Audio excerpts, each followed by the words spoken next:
Bonjour les amis, j'espère que vous allez bien. Bien ici, tout va bien les amis. Bon, on fait de son mieux, on essaye de s'entraider avec les petits problèmes que l'on a dans le jardin. Voilà, alors j'espère que vous, c'est la forme, il fait très beau, mais il commence à manquer d'eau, hein. Eh ouais, eh ouais. Allez les amis, on va se retrouver dans la serre, on va aller faire un petit tour sympa et je vais répondre à quelques questions des petits trucs que je connais un petit peu les amis, mais je connais pas tout, c'est sûr. Alors les amis, la journée s'annonce vraiment magnifique. Voilà, on aura un bon ensoleillement, très bon pour nos pieds de tomates, mais attention, il commence bien sûr à faire soif. Oh, cette année, les amis, il y aura de la mirabelle, hein. Qu'est-ce qu'il y aura comme mirabelle? C'est énorme la quantité de mirabelle que j'ai. Voilà, il est un petit peu mangé à puceron, hein, mais moi je mets aucun produit, hein. Voilà, il faut faire le maximum, vraiment, vraiment, que du naturel, hein. Faites que du naturel, tant pis. S'il y a une perte de fruits, une perte de légumes, faites du naturel. Allez, on se rejoint dans la serre, on va parler des problèmes des tomates. Bon, il n'y avait pas une chanson, les amis, mange des tomates, mon amour. Il n'y avait pas une chanson comme ça, petite chose. Allez. Alors, les amis, on fait... Oula, je vais tomber. On fait tous un petit peu des conneries avec les tomates. Voilà, même moi, hein, vous savez, même moi, même si ça fait, on va dire, 17, 18 ans que je fais du jardin. Bref, on fait tous des conneries avec les tomates. Alors, il y a beaucoup de gens qui me demandent, mais comment ça se fait? J'ai mes feuilles de tomates qui jaunissent. Eh ben, je peux vous dire, ça c'est quasiment sûr, c'est toujours un excès d'eau. On a toujours tendance à arroser de trop, on veut que ça pousse plus vite. Donc, quand vous avez vos feuilles qui jaunissent, ici c'est plus le cas, j'avais un ou deux pieds, donc eh ben, ça arrive à tout le monde, hein, même au plus champion des champions, d'avoir un petit peu la main lourde. Donc, les feuilles qui jaunissent, c'est un excès d'eau, donc on laisse tranquille, on n'arrose plus.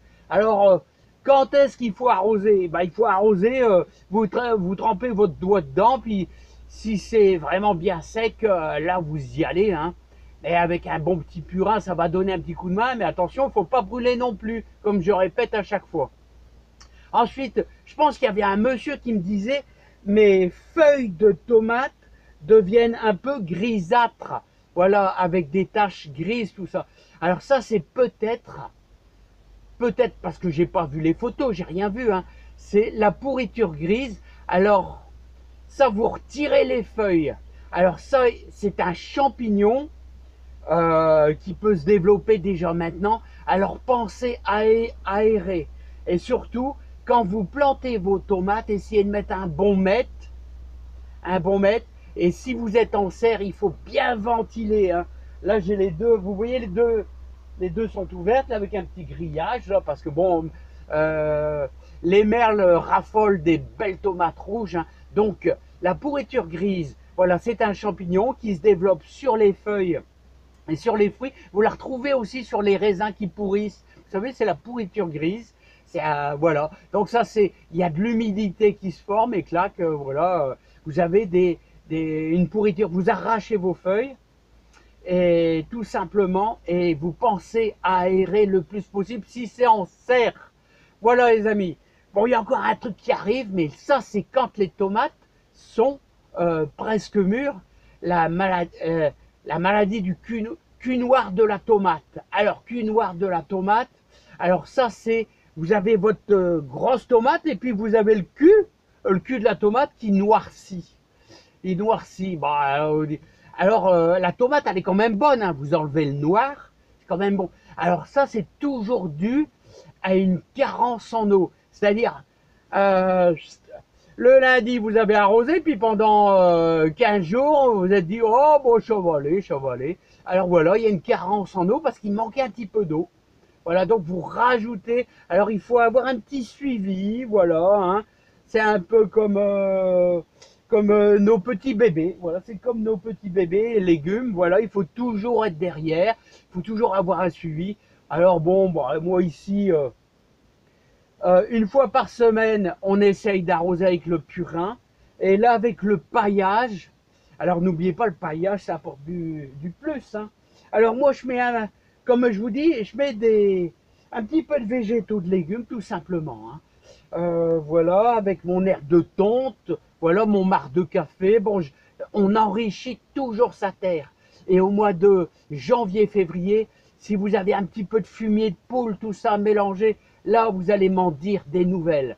Voilà. Et puis on parlera, mais on va parler vite fait du mildiou, parce que le mildiou, ça a plutôt tendance à arriver vers en plein été. Alors c'est toujours la même chose, ça rée un champignon, donc il faut aérer. Et c'est pour ça qu'il y a des anciens, alors vous le voyez peut-être dans des jardins, il y a des anciens qui arrachent tous leurs feuilles dès qu'ils ont arrêté. Ils sont arrivés à 3 bouquets, il reste un bouquet et demi, et ils arrachent tous leurs feuilles. Ça, c'est des anciens qui faisaient, enfin qui font toujours ça. C'est parce que le mildiou se développe d'abord, en général, sur les feuilles, et donc en arrachant les 3/4 des feuilles, eh ben, ils vont terminer à rougir sur le pied. Bon, il y en a qui font ça, hein. Il faut respecter ceux qui font ça. Honnêtement, dans la serre, je le fais pas. Voilà, c'est vrai que le pied de tomate, j'essaye de le conserver le maximum. Chacun fait comme il veut, les amis. Hein. On va pas se triturer la vie. On a déjà assez de problèmes dans la vie. Chacun fait comme il veut.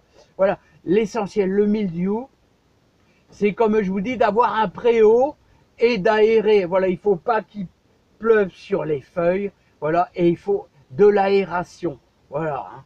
Allez, les amis, bon, je vous embête pas plus avec les maladies. J'ai tellement de questions sur les pieds de tomates malades, tout ça. Donc là, vous avez déjà des petites indications. Hein, c'est déjà bien. Après, la vidéo, elle va être super longue et je vais vous ennuyer. Alors, comme vous voyez, eh ben, moi, je paille bien. Alors, je mets un petit peu tous mes détritus. Ça alimente toujours sa terre. Et puis, vous regardez votre terre. Vous regardez, voilà. Comme ici, bien humide. Là, c'est bien humide, là, vous voyez. Comme ça apporte, là on voit qu'il y a de l'humidité dans notre terre, on n'a pas besoin de rajouter d'eau, tout va bien. On remet notre paillage à l'ortie dessus, protection, hein, et puis j'espère qu'on va savourer nos bonnes tomates.